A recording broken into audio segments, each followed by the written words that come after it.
Computer, here we go. So good evening, and I'm calling to order the Port Orchard City Council meeting for May 12th. And pursuant to the governor's stay at home, stay safe order, the city will take actions on necessary and routine business. The city is prohibited from conducting meetings unless this meeting is not conducted in person and instead provides for options for the public to attend through telephone, internet, or other means of remote access, and also provides the ability for persons attending the meeting not in person to hear each other at the time. Therefore, we're conducting this meeting through our Zoom application.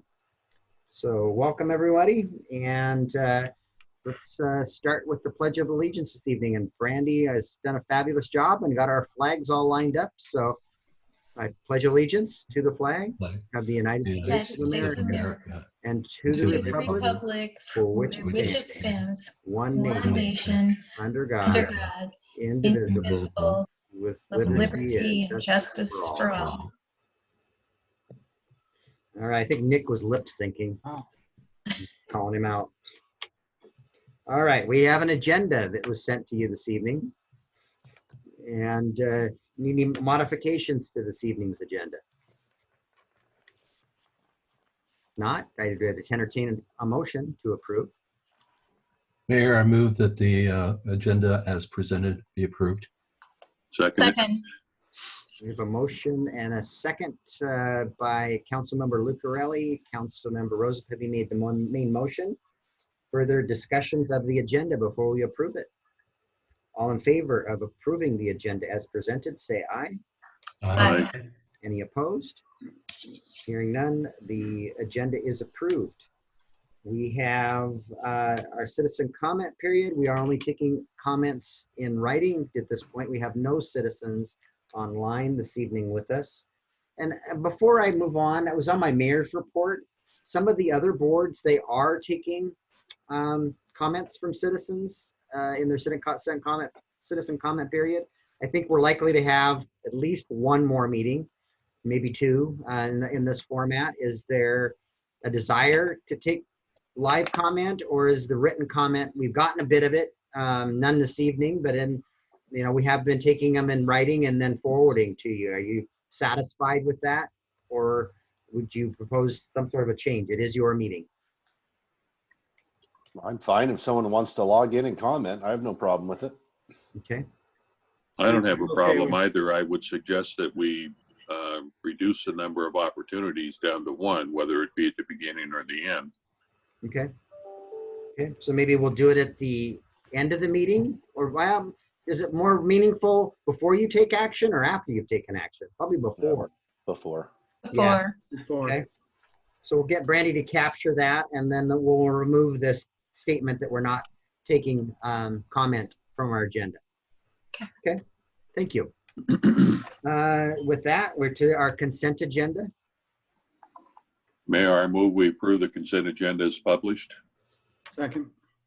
We have a motion by Councilmember Clausen and a second by Councilmember Diener. Further discussion of this evening's consent items?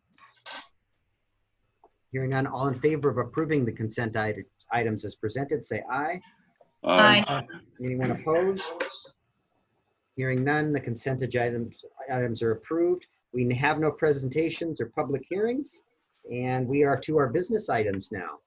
The first of which is item A, which is approval of supplemental number 1 with Geoengineers Inc.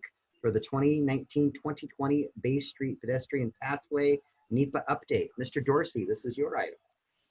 Thank you, Your Honor. Council members, can you hear me okay? Yep. Yes. Okay, so on January 14th, 2020, the Port Orchard City Council approved a contract number 02120 with Geoengineers for the Bay Street Pedestrian Pathway NEPA update, which was required by the Department of Transportation. It's now been requested by DOT that a corridor level environmental site assessment and materials discipline report also be prepared. So Geoengineers has therefore provided supplemental agreement 1 in the amount of $13,680.55 to bring the total contract value of the NEPA update to $25,355.01. This item was necessary and routine is the continuation of this project task is necessary to fulfill the city's binding obligation to complete a federalized multimodal infrastructure facility required guidelines. With that, staff recommends authorizing the mayor to execute supplement agreement number 1 with geoengineers for the continuation of the Bay Street pedestrian pathway project 2019-2020 NEPA update in the amount of $13,680.65. Questions for Mr. Clausen? Mr. Mayor, I was going to make the motion. I move to authorize the mayor to execute supplemental agreement number 1 with Geoengineering Inc. for the continuation of the Bay Street pedestrian path project 2019-2020 NEPA update in an amount of $13,680.65. Second. Second. Second by Councilmember Diener, main motion by Councilmember Clausen. And this is that additional shoreline and permit work that was being required by the state related to the pathway over the concerns that were raised that we didn't follow proper processes. So we're just having to cross our dot the I's and cross the T's on this process before we can move forward on property acquisitions again. So Councilmember Ashby, did you have a question? What is the corridor level in the assessment and the materials discipline report? What actual work are they doing, Mark? Yeah, you're something's wrong with your microphone there. You were really loud. I'm sorry. So you broke up quite a bit there when you were speaking. So could you restate that question? Well, I was just, what work are they doing? I don't know what a corridor level environmental site assessment is. And what's the materials discipline report? Because that's what they're doing. I don't know what it is. Okay, so let me go back a little bit. I want to recharacterize the mayor's comment that we're having to do this NEPA update because we didn't do something correctly previously. That's not the case. The case is that we went through a complete National Environmental Policy Act process, which includes what they call ECS, which is an environmental classification summary, which includes all sorts of things that have to do with the environment, environmental justice, which has to do with relocating and purchasing homes. And there's a whole body of work that we went through originally where we received our ECS approval and our NEPA approval. And a large part of that was because we went through a shoreline process because we had a substantial shoreline development permit. We received our NEPA approval from WSDOT. We then subsequently, 3 years later, received a NEPA update by WSDOT, and they wouldn't have done that had we not done it correctly the first time, and they realized that nothing changed. The requirement to do this more stringent update is simply coming out of a letter that was sent to WSDOT from Annapolis Quay. And so the DOT is, at this point, they're supporting the NEPA update with the work we did originally. They simply are looking for these additional ECS, environmental classification summary activities that have to do with just the consultant digging a little bit deeper on data that had already been mined. So I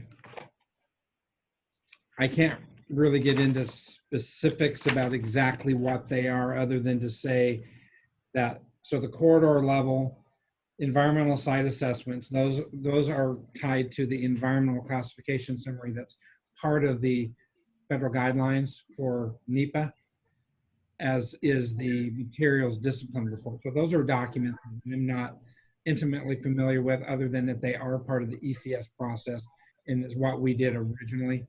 They're just wanting those to be refreshed. So I hope that answers the question. So, okay, so Yeah, can I answer your question, Beck? I didn't know what.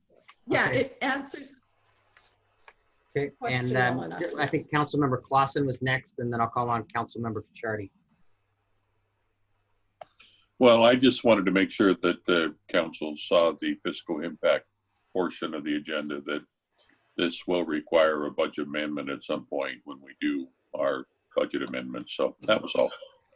Okay, thank you for pointing that out. Councilmember Pichardi? Yeah, I was just curious, and I don't know if your crystal ball is clear or not, but what do you, is this going to be the last stage of satisfying NEPA? Is this kind of the last thing that we're going to have to do? What might come as a result of this? What, you know, just from a risk perspective, are we going to be looking at additional costs to get this back online? Based on the meeting that we had with the Department of Transportation and with geoengineers, their NEPA agent, the body of work that we did initially for the initial $11,000, that work was completed. And this was additional work requested by this office to fully satisfy their requirements to do the NEPA update. So there's nothing, we've received no indication that there'll be any additional work beyond this, and that we're currently planning to move forward with moving the acquisition process forward once this NEPA update is done. We can't make offers. We've still been working on things on the background, like appraisals and so forth. But until the NEPA update is done, we can't actually make offers. So it's anticipated that we'll be back making offers at the end of June at this point. So this is about a month-long process? Approximately, yeah. Okay, thank you. Hopefully this summer, we're out making offers on pieces of property. That's the goal. Other questions for Mr. Dorsey? Councilmember Diener? So we had been advised a while ago to kind of keep our distance from discussions with adjacent property owners, and I presume that's still in effect. Yes. Well, yes and no. I mean, we're still doing appraisal work. Therefore, the question was related to us. Oh, with the council, I would say, I don't think it's black and white. I mean, for example, there was somebody that was looking at purchasing one of the buildings out there, and they asked some questions. So our right-of-way agent is responding on behalf of the city. And so there are certain things that theoretically you could respond if somebody approached you, but I would say anything that has to do with actual acquisitions, relocation conversations, valuations, anything of that nature, I would steer clear of any of that, definitely. Okay, thank you. Good question, thank you. Other questions? Okay, we have a motion and a second on the floor for the approval of supplemental agreement number 1 to Geoengineers, Inc. for the 2019-2020 Bay Street Pedestrian Pathway NEPA update. All in favor, say aye. Aye. Any opposed? Hearing none, the motion carries. Some of you guys that have you might want to unmute when we go to vote so I can capture on the recording, capture your vote. So Hey, Rob, we might want to back that one up. Matter of fact, I noticed a number of you were muted. So if we could. Well, I think a good alternative, because we have the same issue with the Public Works Board when we take votes. Okay, I can unmute all and mute all. Yeah, you're right. So Well, I'll unmute.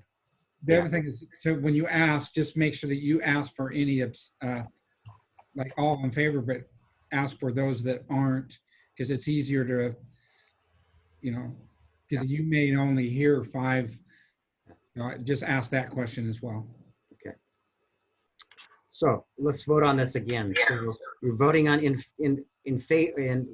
voting on the approval of agreement number 1 with Geoengineers for the Bay Street Pathway NEPA update. All in favor, say aye. Aye. Aye.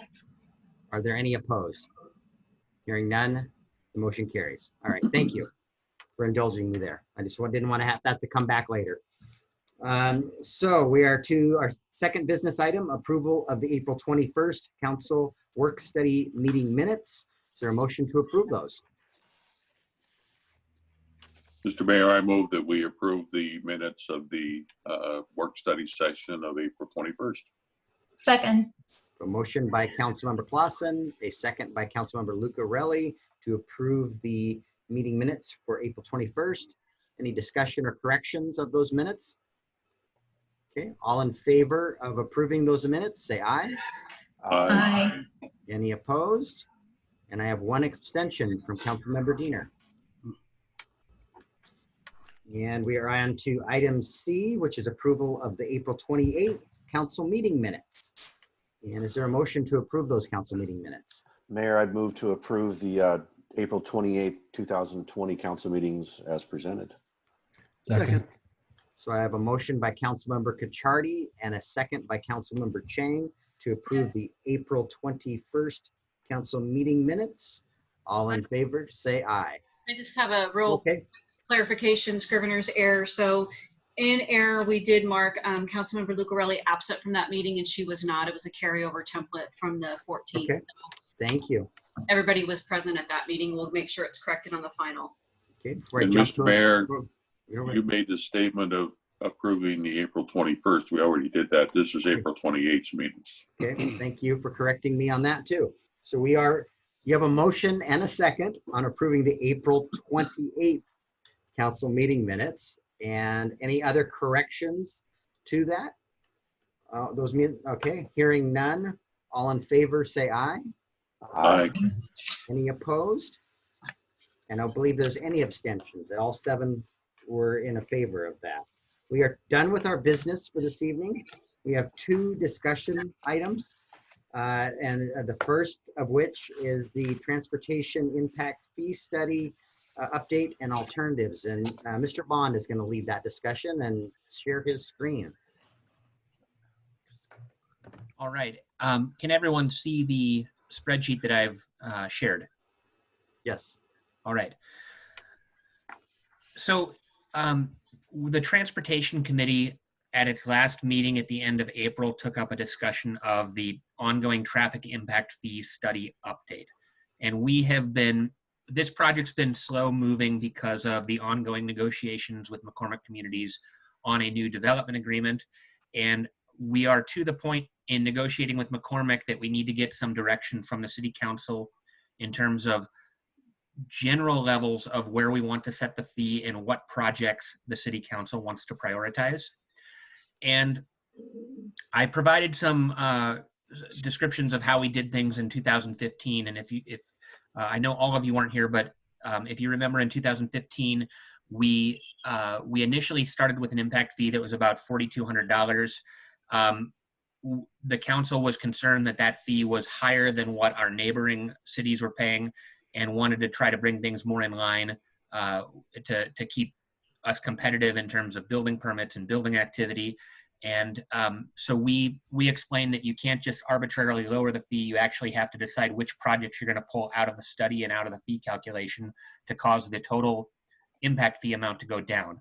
And so our current study did not have all of the projects in our transportation plan included. And some of the projects that we took off that list that I think at least one of them we've heard a lot of complaints about is the Sedgwick West area near the Lowe's, where we have constant backups at that stoplight. That was something we chose to pull out of the traffic impact fee study and therefore would not have been able to spend traffic impact fee money on that project. So the spreadsheet that is before you, we have 3 alternatives in the tabs at the bottom. There's a red, a yellow, and a green.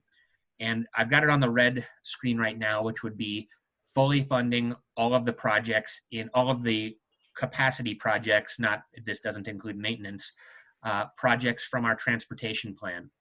And the cost estimates have been updated. In the case of Tremont, we have used our actual construction numbers as best. I think we're really close to closing that out, and we have pretty good numbers at this point. We had the Bethel corridor study, which we had initially budgeted $33 million to do the whole corridor, and I believe that cost estimate came in quite a bit higher. And then we've adjusted other projects according to the consumer cost index, or the construction cost index, which is an inflationary adjustment for construction costs. So when you go from the red to the yellow, you'll notice that certain projects will disappear from the list, and the impact fee amount will go from, let's go back to the red. It's $49.52 on the red. It drops to $43.33 on the yellow. And if you remove further projects on the green alternative, it goes down to about $3,200. The current impact fee is $25.52, and it's slightly higher in McCormick because the McCormick development agreement includes an inflationary adjustment that is not in the citywide impact fee. I think they pay about $2,700 at McCormick Woods per house versus $25.52 in the rest of the city. So the Transportation Committee reviewed the project lists and ultimately recommended going forward with the red option, although the red number has gone up slightly since the Transportation Committee meeting because we adjusted a couple of project costs, and I think it went from about $4,500 up to $4,900 for the impact fee amount. And so the question to council is, are there specific projects on any of these alternatives that you don't think should be included? Is there an alternative that you would like to lean towards as we continue our negotiations with McCormick Communities? And maybe there's a preferred alternative that is a hybrid between one of these, and we wanted to facilitate that discussion for you.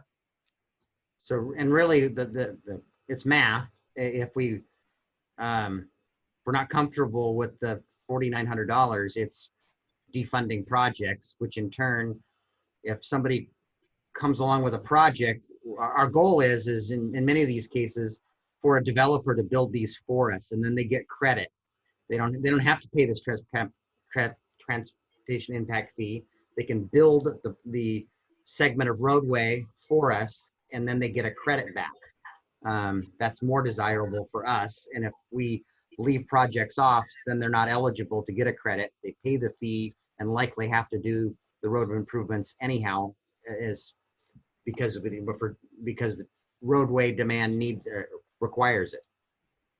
So Nick, at the top of this form, you've got the Tremont Widening project. That's the project that we just completed? Mm-hmm. Correct. And we will continue to collect impact fees on that as we continue to pay the debt on the project. Correct. It's obviously something that cannot be removed. Correct. And the Glenwood Connector Road, this is the project that we continue to reimburse Gem 1 for. And so we have an agreement from 2006 or 2005, and a percentage of impact fees collected at McCormick Woods get sent back to Doug Scrobat annually. I think it's usually around $40,000 a year. So that stays on the list just as a placeholder so people know that project was part of our impact fee calculation. So Beck had his question. Well, I do, because that's the piece that I want us all to be really, really clear on, because I know there's also been conversation about removing or making the McCormick Woods impact fees the same as they are, just one, and not having a separate one for McCormick Woods. But our agreement on that particular roadway that we have to repay, it's my understanding that it's based on certain fees, impact fees that are collected on certain properties out in McCormick Woods. So I'm just curious as to how that particular fee, do we then charge that to every lot in the city, or just those specific ones that get reimbursed for that? That's just an open area for me that I want clarification on as we move forward. I can answer that. The 2006 McCormick Development Agreement includes a map that establishes the boundaries for ULID 6. And so any development within the city that's within the ULID 6 boundary is required to pay an impact fee, and then 33% of the impact fee is then reimbursed to Gem 1. And that's 33% of McCormick's share of the impact fee, which is not the full, whether it's $4,900 or $4,400, wherever you set this.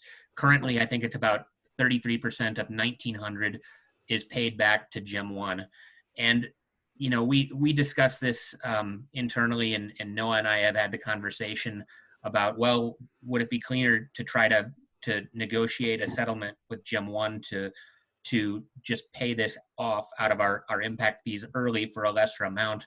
But essentially, it's a zero interest loan, is what Noah has pointed out. And he says, I don't know that there's a great incentive to do that, but Noah could probably speak to that more if you have further questions. Well, no, my thought on that particular one is if we had the cash to buy them out, that out of our impact fees, and I realize it's coming out of impact fees, but it just seems to me that I would prefer not to spend that cash.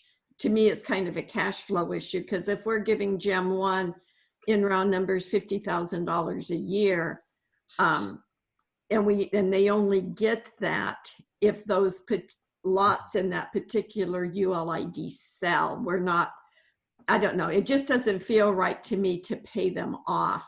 And if we had the extra dollars, I would prefer to do it on some of those preservation projects, that maintenance. We can't spend these dollars on that. None of these dollars are eligible for that. On impact fee dollars, You're correct, right. correct. But again, those impact fee dollars, I don't know. My personal preference is not to pay them a lump sum, but to figure out how to give them the money they're entitled to. I don't know how those lots would have the same impact fees as the rest of the city. I don't know, that piece is just confusing to me, but we're going down a wormhole with it. We can move on with the discussion. Well, I just want to ask a clarifying question, because I think this is an important point. I would agree, a zero interest loan where you're actually not obligated to pay anything unless the revenue comes in is a pretty darn good debt financing structure. So I would encourage us not to touch that agreement. So I guess I'm curious, Nick, are we restructuring that, or how does that go forward? Does that continue in its current form if we change this? Because we have the two different areas now, clearly defined: McCormick Transportation Impact Fee, regular general city transportation impact fee. How do we combine those but maintain the integrity of the original 2006 agreement? So the 2006 agreement, we would not be repealing the section that dealt with the reimbursement or the calculation of that old fee. And so the spreadsheet that Rebecca keeps in the finance department includes an adjustment for the inflationary adjustment to the actual fee for the McCormick Woods development, and accounts for the 33% of money collected within that geographic area, so that we're constantly keeping an eye on what portion of our impact fee is for McCormick Woods, and then what portion of that is being reimbursed. And so it is an accounting tracking issue. We could alternatively take Glenwood Connector Road and make it a surcharge on top of our citywide fee that only applies in McCormick communities.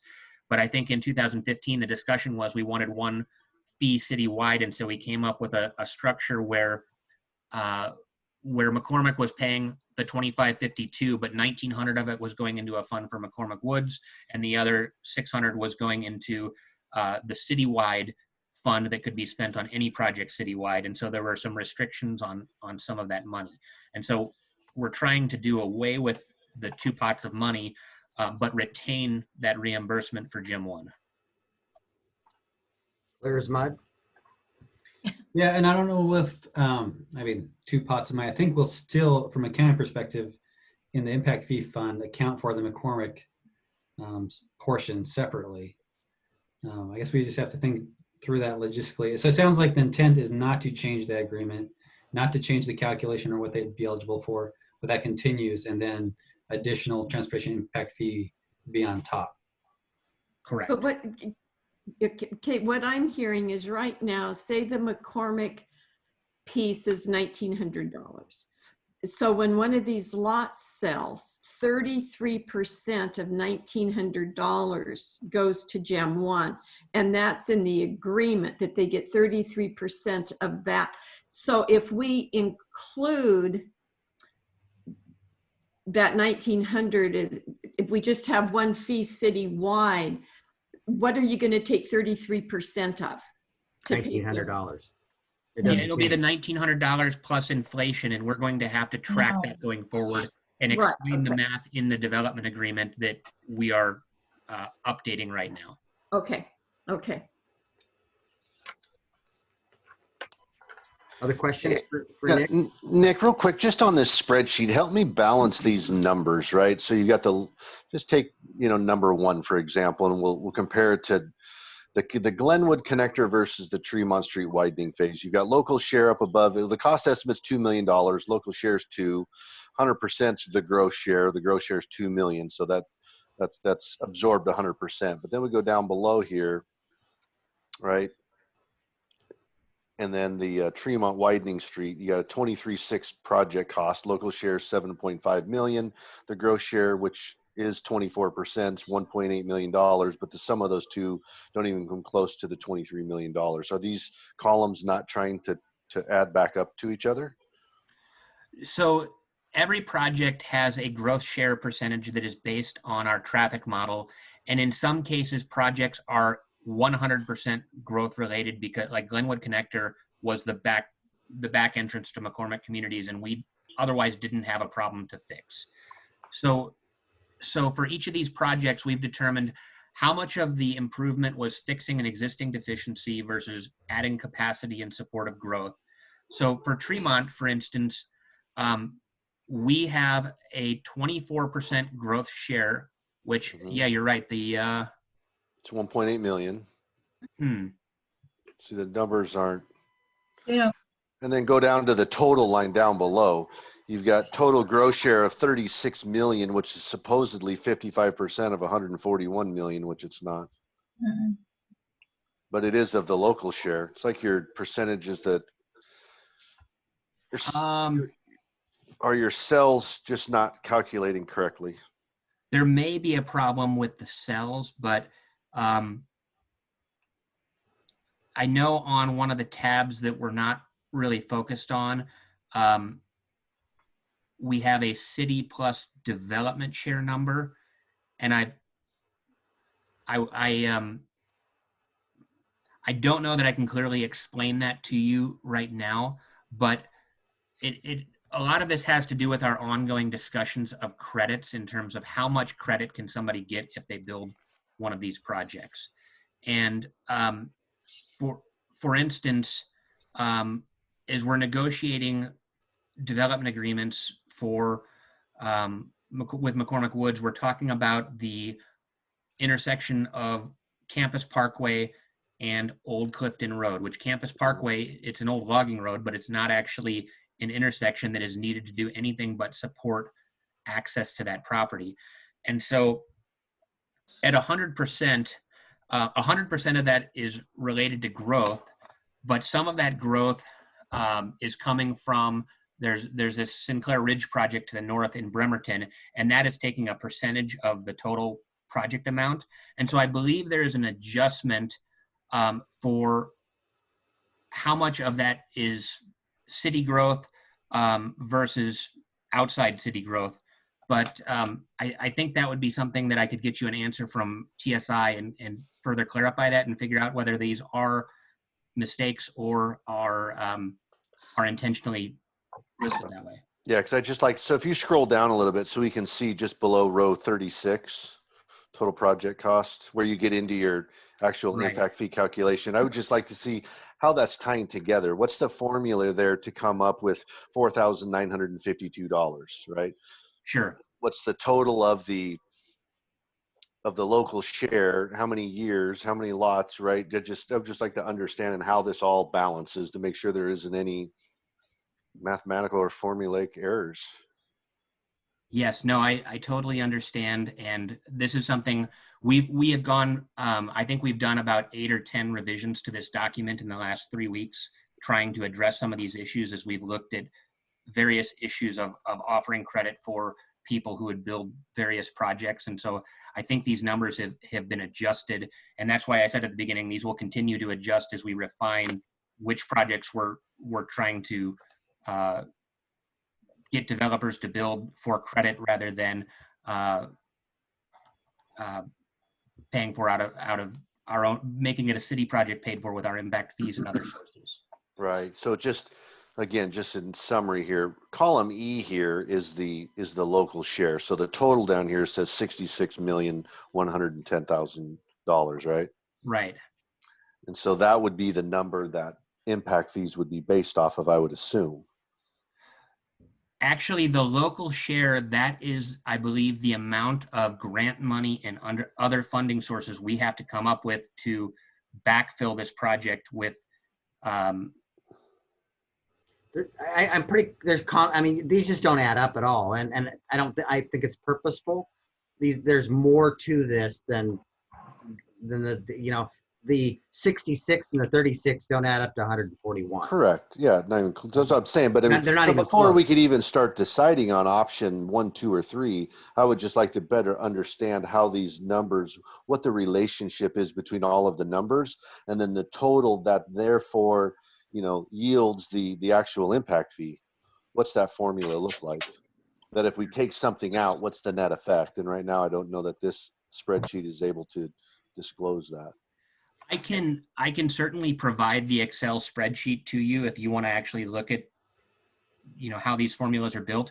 But I think the better alternative would be to have our consultant attend the work study meeting and walk you through the math. Yeah, it'd be great. I mean, it's great information. I would just like to fully understand how it all, how it all unfolds. Yeah, It's tough. It's difficult too to have a meaningful conversation like this in this format. And we've had a work study next week, but I don't know that the consultant could really explain this well and go through the formulas on everybody's laptop sharing a screen. We could try. Yeah, I think I agree with Nick. I think, again, this is part art, part science. And if Nick clicks on some of those cells, a lot of those formulas, they're fairly intricate. Right. Did you look at the first tab, Sean? So I think having Andrew on the Zoom meeting is going to be very beneficial. So are we trying to do that next week? Is it time of the essence, or is that waiting until our June work study where maybe we're in person? Well, when does action need to be taken on this? So the development agreement negotiations with McCormick Communities and this project are going to need to be adopted at the same time, because we're negotiating an agreement to get rid of our old impact fee framework, and our old impact fee ordinance is written with that framework in mind, so that we can't take action on one without taking action on the other. And so we really need to understand the direction, and McCormick Communities needs to understand the dollar amounts associated with the city's proposal as part of their negotiations. So setting the math aside, are you comfortable in concept, comfortable with a more robust list with a higher fee, which we will get you the answers to the math questions and how we get there? Or do we want a project list that has fewer projects on it, that's a smaller amount for impact fees? And what's the time frame that this spans? What's the time frame that this math assumes? 5 years? It's a 20-year transportation improvement program, but you have to update the fee and the study every 3 to 5 years to make sure that the math works, the numbers are right, and that it's legally defensible. So we will touch this again in 5 years, and so you never actually get to the end of this study, but you are justifying the fees that you're collecting in the interim. Charlotte could probably chime in there, but yeah, this is our plan for the next 5 years, and then in 5 years we'll amend it, and if we want to take a project off, we can. Cindy, you raised your hand. Yes, when I looked at the projects, I could hardly find one that I didn't think we needed to work on. And if, when the fee that we would be charging is comparable, say, to Gig Harbor around us, to Paulsbo, certainly not our county, because their fee is so low. I don't quite understand. It'd still be well below those other. Paulsbo's pretty high, and they're currently adopting a higher one. Right. So I'm saying it's comparable. And given the work that needs to be done, I feel comfortable moving forward with the proposed agreement, the red. I think it's. But we got more, I mean, we need more information, it seems. Yeah, and I think it's important. So the same conversation we have with water and sewer rates, it's okay to look at where you're at with the state or with other jurisdictions around you, but at the same time, our transportation needs are unique, just as our water or sewer system needs are unique. And the county, you know, us comparing to the county, that's a completely different road program. It's a rural road program. Right. Yeah. So it's kind of apples and oranges. And the Right. county is updating their impact fee right now using our same consultant. So I believe they signed that contract in January, and as far as I know, it is still going forward. It would be wonderful to be able to deal with some of these projects. Flower Meadows, oh my. Councilmember Clausen, you raise your hand. Yeah, I'm equally befuddled with the arithmetic here. I don't really see a relationship, and maybe you can help me, between the cost estimate and the local share number. How do we get to that piece? Do you know, Nick? I mean, pick a project, the old, well, they're not 100% one. Isn't Go that down to Sydney Road, widening. Total cost is 12.7. Our local share is 6.3. How do we come up with that being our local share?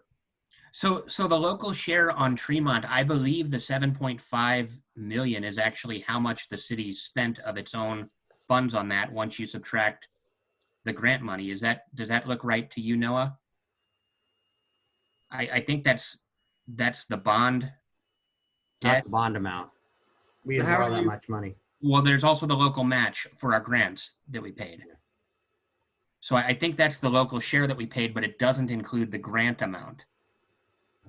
How are you projecting some of the local share amounts? Look at row 24, Melcher is, 7%. Yeah.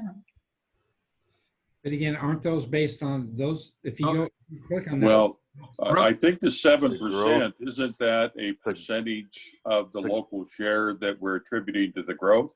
Yes. No, the 7% is the amount of the project that can be paid for with impact fees, because Right. the road is already deficient. It's an existing deficiency, and only 7% of a project is adding capacity because you're probably adding sidewalks and a marginal factor of safety.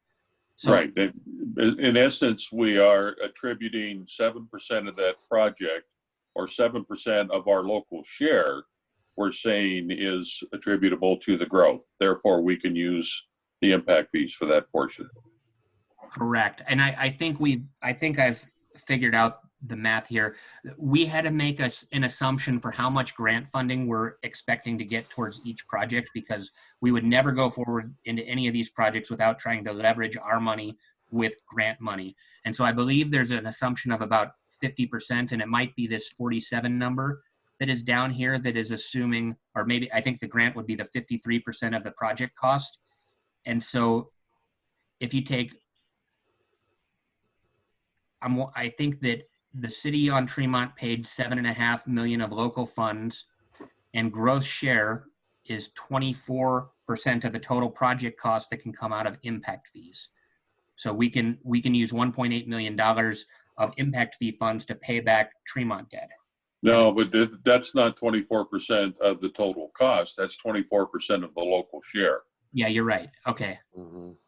But even that, the arithmetic doesn't quite work out. But the percentage comes out of the local share.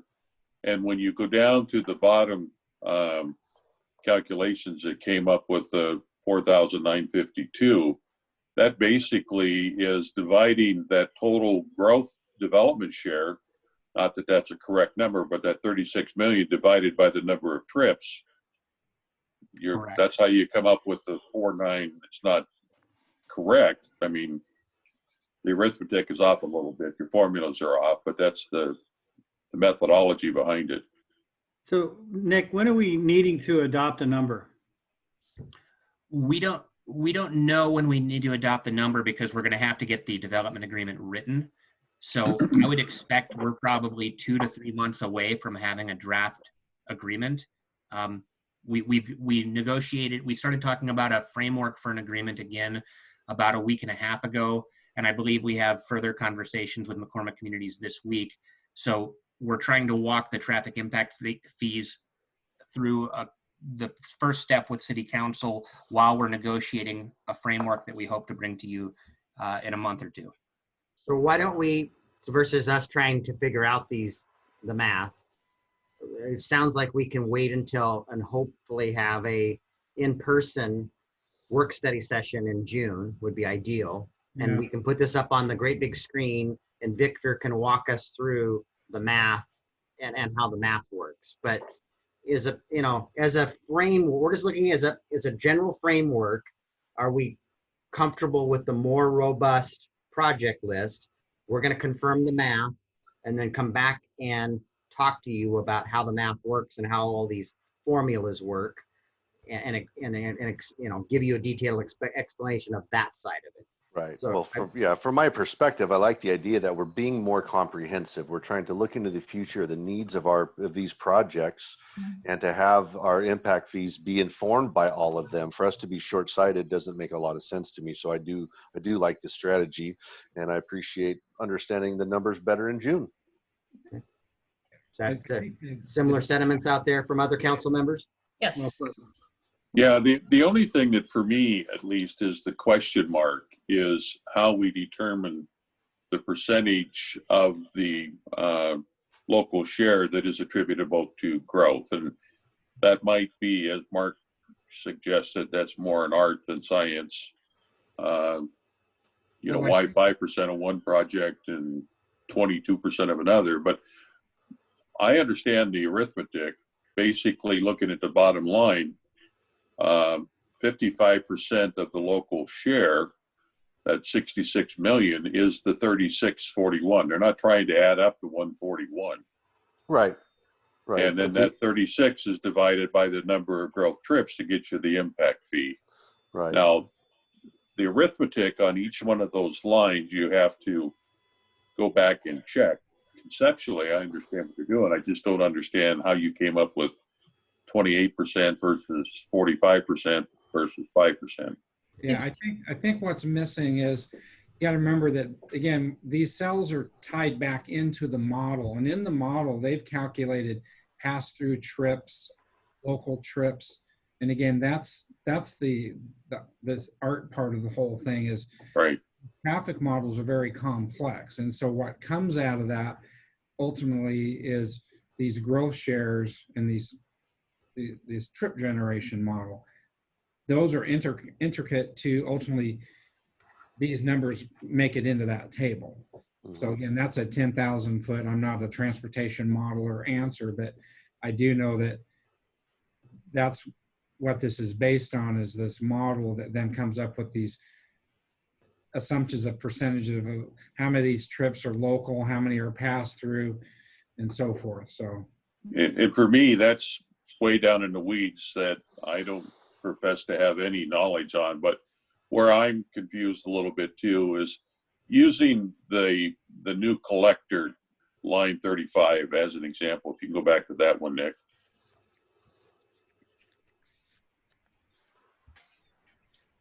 Down towards the bottom, my picture's blocked. But anyway, on line 35, you show that the local share is 228,000.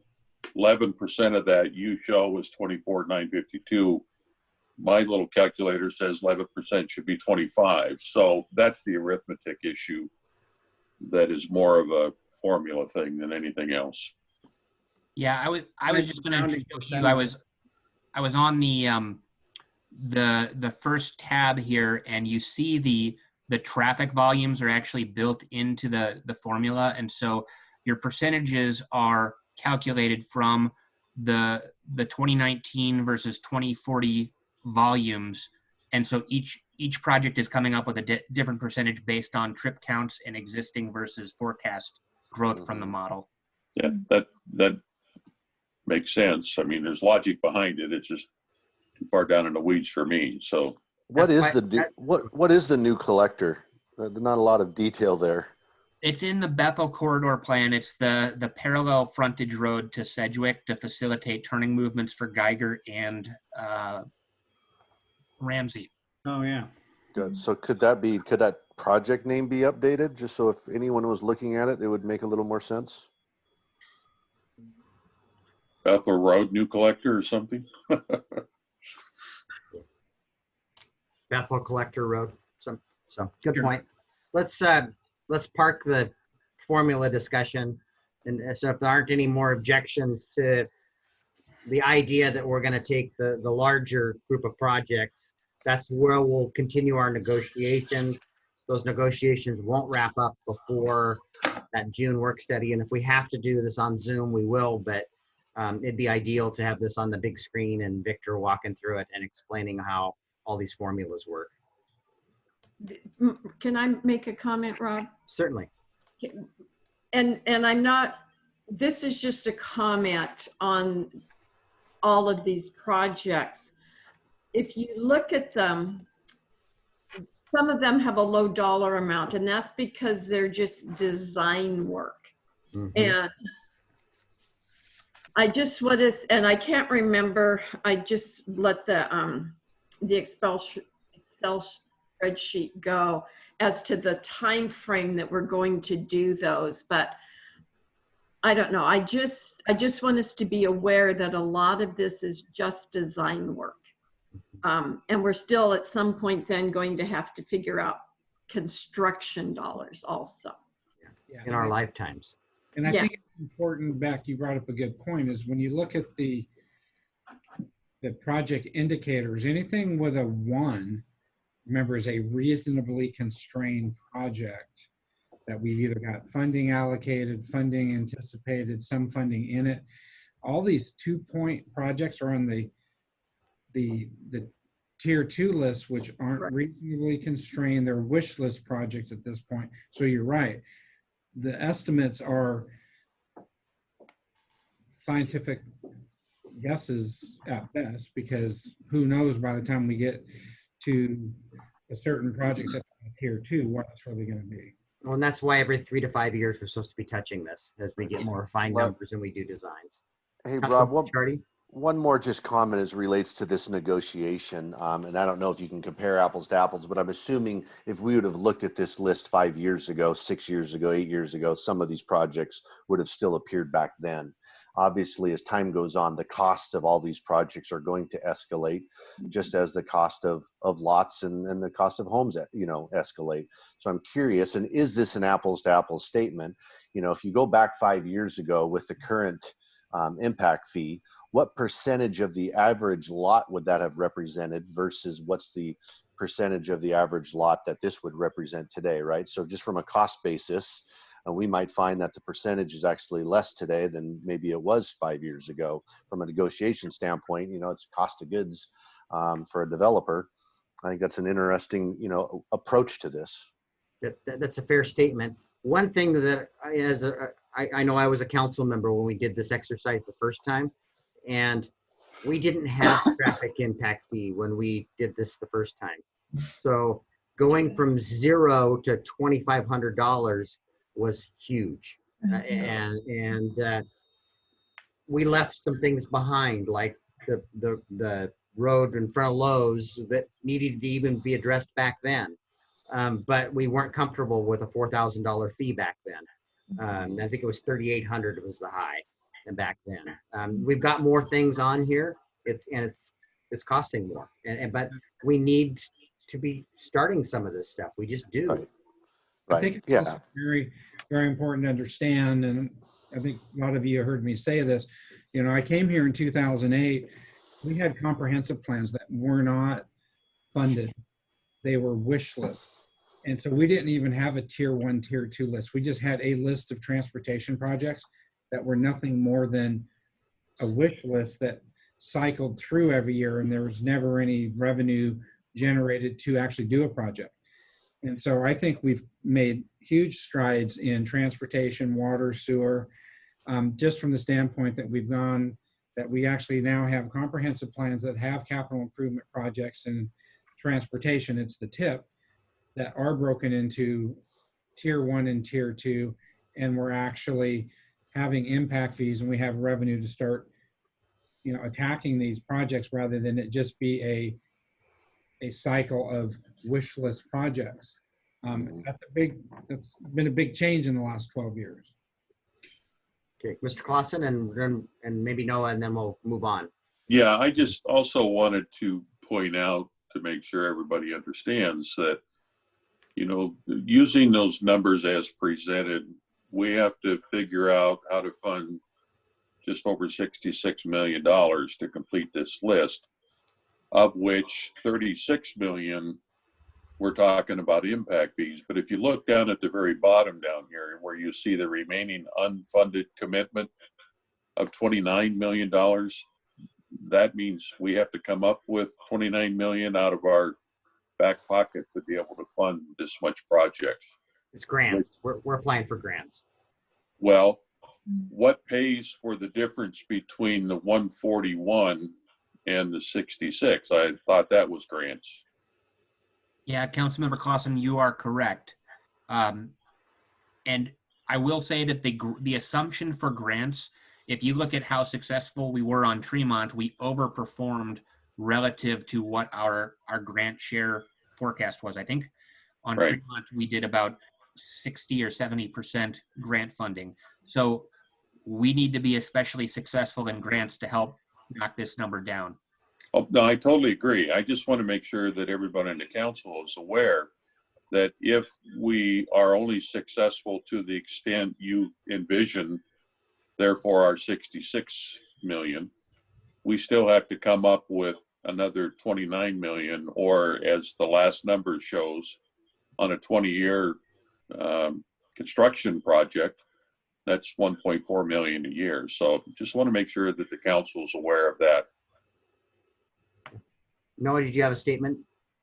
Yeah, I want to support kind of what everyone's saying here, because I think what will be helpful, at least for me from the finance side, is to actually see how this new dollar amount, this $4,900, how that translates to actual cash coming into the city.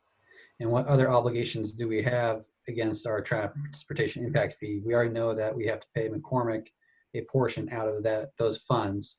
So I guess seeing it from the finance side would be useful for me as well, not just the transportation calculation, but when we receive the $4,000, how much is going to where?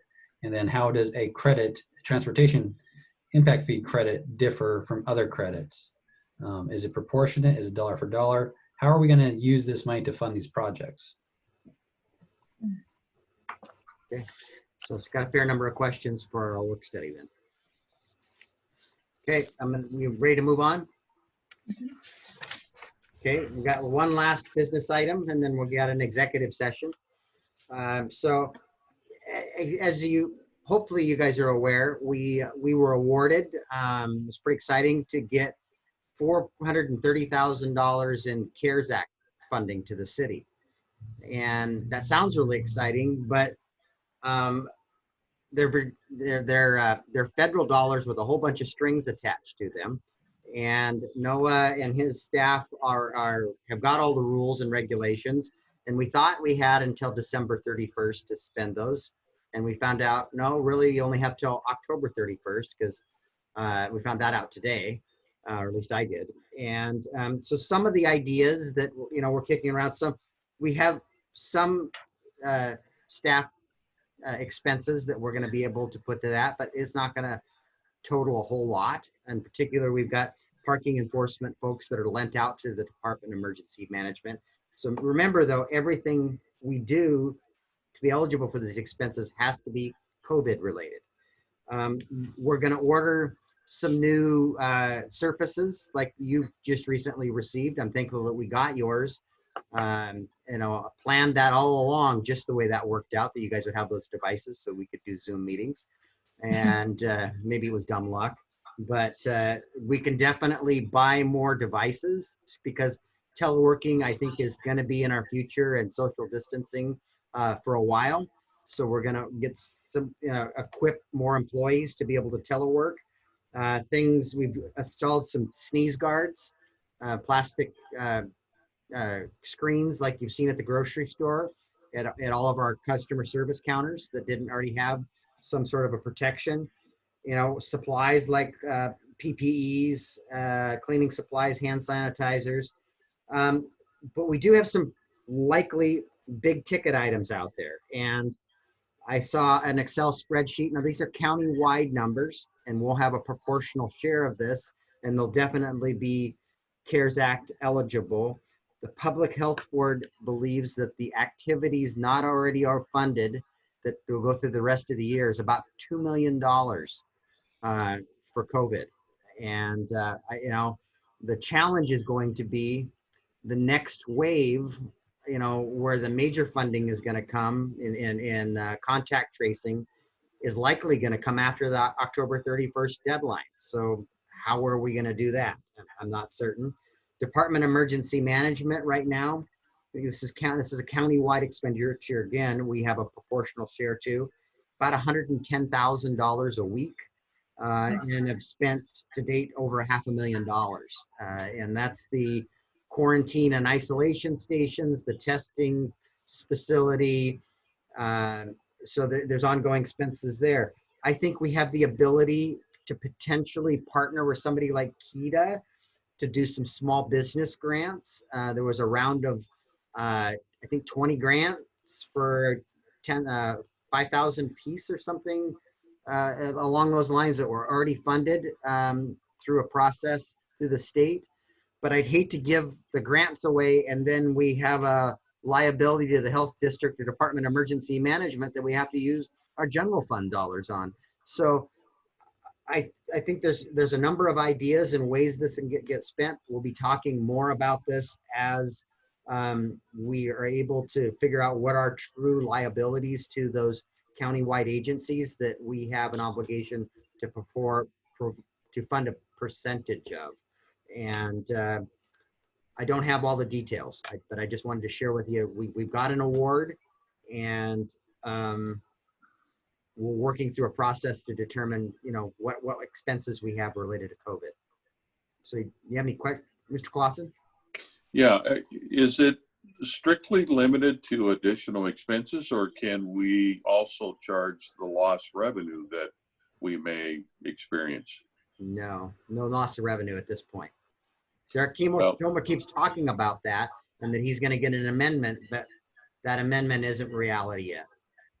Okay, well, and then the other thing is I just got word today from our transit federal lobbyists that the the House side has got a plan that they're putting forward that includes additional funding for states and counties and cities. So if approved, there's more funding coming yet beyond what we can spend. Yeah, and it's 430,000 sounds really generous, but when how it can be spent is so doggone narrow. I mean, obviously, if we can avoid it, we don't want to return it. And I'd love to give our small businesses in our community some help. But I don't think we can plan for that until we know what our own expenditures are going to be. So more to come, I guess, and hopefully Derek Kilmer's successful and get some of these amendments that we've heard about passed so that we can spend this money a little broader.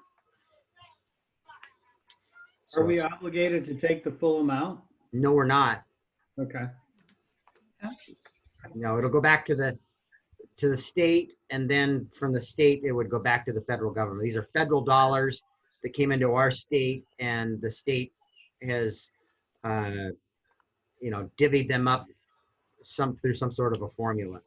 I was shocked when I saw the dollar amount that we were eligible for. I think it was based on population, wasn't it? It could be.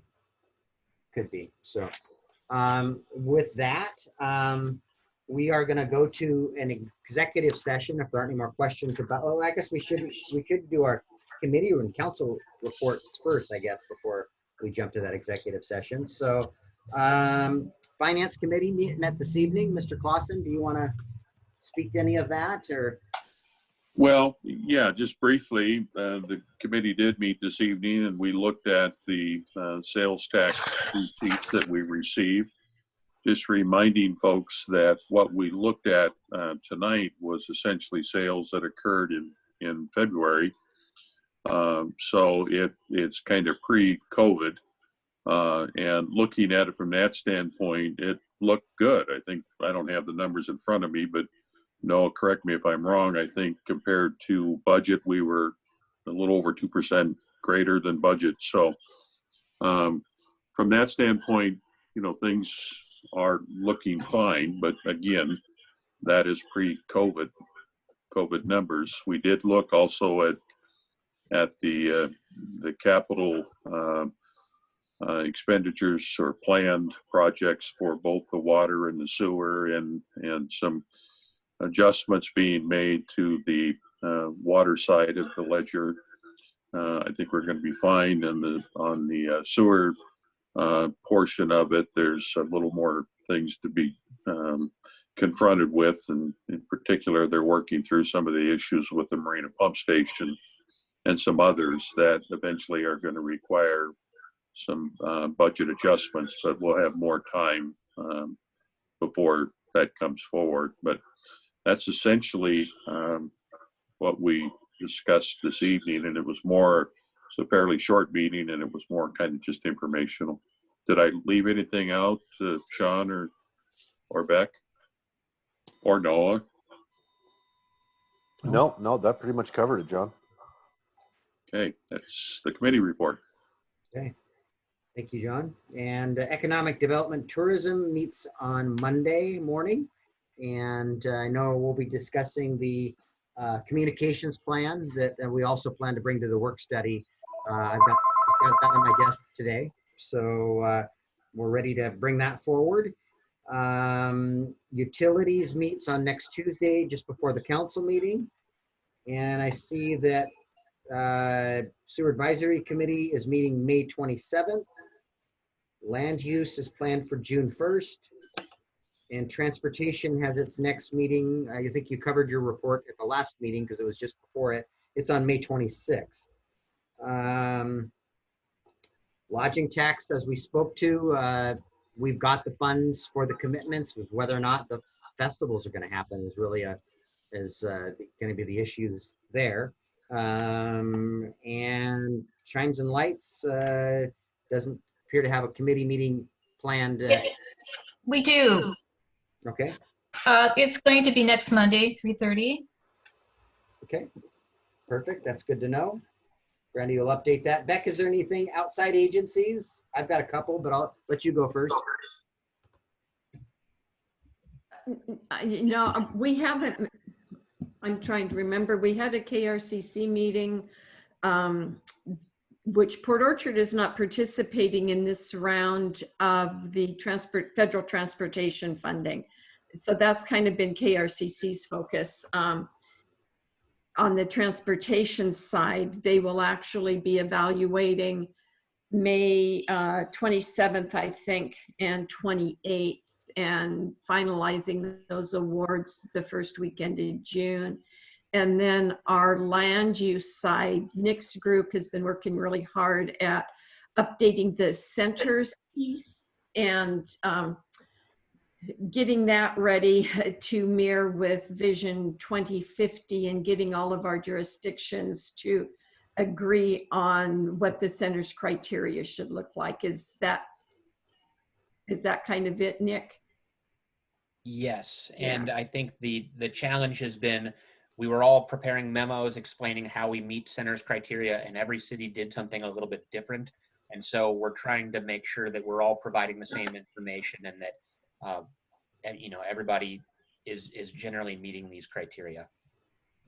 And then the other thing that KRCC will be focused on over the next year and a half is doing a complete update on the countywide planning policies, the CPPs, to incorporate Vision 2050, make sure we're in compliance with that.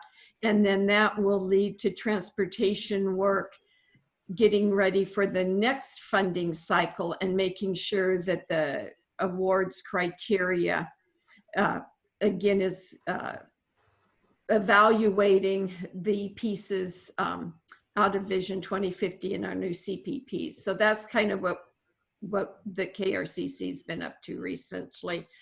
And the Peninsula RPTO, we don't get any funding for that through that, but we are in an awards process right now for some transportation alternative programs. So that's kind of what those agencies have been up to.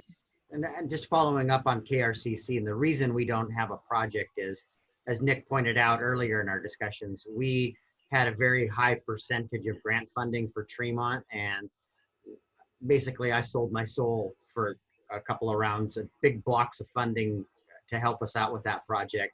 And I had promised the other electeds that we would not apply for a project in this funding round. So that's, you know, we did exceptionally well, got us through those challenges at Tremont, but the effect of that was that we wouldn't apply in this current cycle. So just want to acknowledge that. I am currently the chair of the, we divvy up all these boards of the electeds, and I took one of the tough ones at House of Kitsap, and you saw us in the paper again last week. And the newspaper article really wasn't accurate. We got $3 million in the bank. The problem is the financial software is blown up, and it's getting closer, and the auditors are looking at financial statements that are 2 years old because that's all we have.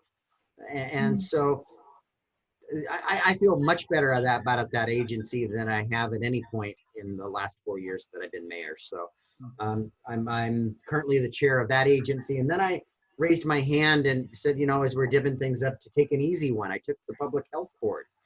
And so let's see.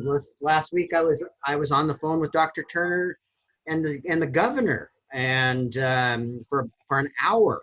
And you would not believe, I was so impressed with the questions our governor was asking of Dr. Turner, understanding we are really being looked at as the poster child on how to do things as it relates to this, our response, our contact tracing. Our health district is doing a phenomenal job, and it was apparent by the questions the governor was asking of Dr. Turner. And I was just on the call because I'm the board chair. I didn't add any value to it at all. But it was interesting, and he really wanted to understand what we were doing, how we were doing it. And you can see if you go to our data, we've had 4 new cases since May 1st, and Dr. Turner shared with us, I think it was yesterday on a call, when they trace those cases. Remember, we're a bedroom community. Those cases aren't coming from here. It's somebody traveling to their essential job and bringing it back, or it's somebody not abiding by the governor's order and visiting places they shouldn't and bringing it back. So what else happened? We went through an exercise last Tuesday's meeting. We know we don't meet the population threshold for the governor's exception process to advance to a phase, but we went through an exercise. What if we were, and how close are we? And there's 3 limiting factors that as we discuss that process, that would prevent us. One of the factors is we can't have any new cases for 3 weeks, and we go 3 or 5 days without a case, and then we get 1 or 2. And so longest we've gone is about 5 days without a new case. We need to have 3 weeks while we're meeting our demand in our healthcare system for test kits for anybody that wants to be tested. We need to have 3 weeks supply of test kits ready for an outbreak. And we're competing with not just our state and our nation, but the world for those test kits. And we can't get a sufficient supply to meet that threshold.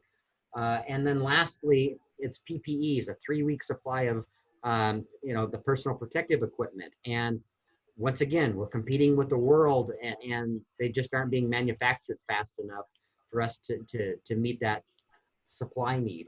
So so once again, we were talking about that. How close are we as a county?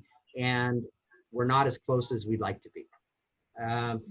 Last thing is, last Friday, Dr. Turner was supposed to retire at the end of the year, and she stuck around for good reason. But she's ready to retire. So we've interviewed the 2 finalists for her replacement, and I'm confident that talked to Keith about that today. I'm not at liberty to share who that finalist is, but we've got 2 very good candidates, and we're moving forward with background checks and negotiations with one of those candidates. So I'm excited about that. Both of these individuals either one of them would be great. So that's it for my mayor's report. Moving on to my mayor's report. Questions were asked about the Public Facilities District and Kitsap Bank's commitment. I have talked to Tony George. This has not at all changed their plans. It has, other than the building probably hasn't changed in size, but the amount of retail space versus other office space is likely shifting. They've thought that maybe in the past they don't need as much retail space as they've historically built, and this COVID outbreak has confirmed that they can conduct business very differently in today's world. So what's inside those 4 walls is probably changing more than anything. And I had a conversation a couple of times with Mike Walton. We have a plan. We've closed for moving forward with those consultant interviews. And we closed that last week. I think it was last Friday. We have 9 firms that have applied. The panel will be sifting through those and we'll narrow it down to 3 or 4 firms that we're going to interview. And I would hope sometime in June. And hopefully in late June, we're bringing a contract before you and the Public Facilities Board for that first phase of work related to the community center. Questions about the community center or that process before I move on? I only have one other thing, and that as you've read in the paper, many of our festivals are being canceled or put off, and Fathoms right now is eyeing a September date for for a parade and fireworks display on a weekend. So we will not have a parade or a fireworks display this July, but they're hopeful that as we move forward in this outbreak, that they'll be able to do something in September of this year, but time will tell. So that's all I have. Director's report. Let's start with Nick. Do you have anything else to share tonight? No, I don't think so. I did want to report that we have about 40 permits, single-family permits ready to issue. We've had a few permits picked up, and obviously the governor's order prevents those contractors from working, but we are issuing permits to anybody who would like to go ahead and pay for those. So the good news is we're working through the backlog, and if we were to issue the 40 permits that are ready to go, we're not too far off of last year's total new starts. Wow. Thank you, Nick. Charlie, we'll call you on you next. Do you have anything that you want to share with us? Nothing to add. No. Nothing to add. Okay. Noah? I got something.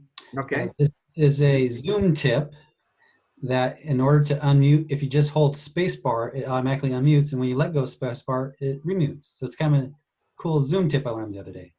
Other than that, nothing else. Noah oversees the IT department, and so he's got all of our technology tips for us. You notice that I have a roundabout coming out of each one of my ears tonight. So, Mr. Dorsey, what do you have? Expensive roundabouts. Those are expensive roundabouts. Those are fine roundabouts. Anything you need to share this evening? No? All right. Brandy? I don't have anything either. Okay. Chief? I'm good, but this is a great tool. Thank you, Noah. Okay. And we're getting really close with the security upgrades and the cards. And the chief, we had a meeting about this topic this morning. Initially, I thought these would be a ID card with a, that you would also be your security card. But the chief pointed out, if you lose that ID card and it says City of Port Orchard and it's got a picture of Beck Ashby on it, you just invited that criminal into City Hall with that card, because Beck doesn't know that she's lost it, and they're down here cleaning out computers and desk drawers. So they'll probably have a number on them somehow and be generic looking, but I know Steve left with one of them today. A couple of our doors, you need a card to get through them at this point. So we're getting very close. So I would think in the next week or two, we might be asking you to maybe come into City Hall with a mask or something, and we hand you with a card, but more to come. With that, we are going to head into an executive session for 15 minutes per RCW 4230.1101B to consider real estate matter that public knowledge regarding this would likely cause an increase in price. Following that, we will go to an executive session, an executive closed session related to collective bargaining per RCW 4230.140 with no action to follow on either one of these items. So we'll start with the executive session. So I think, everybody, see, Brandy can probably go home. And other than that, for the first part. Did you announce the amount of time, Mr. Mayor? 15 minutes. I said 15 minutes for the executive session. I'll start with that. And don't forget to stop the recording. And I will stop the recording in a moment. Brandy, you can hang out if you want. You're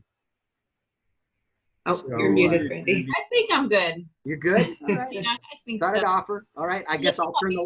I'm here, but otherwise, You can go home. I can turn the lights off by myself. So.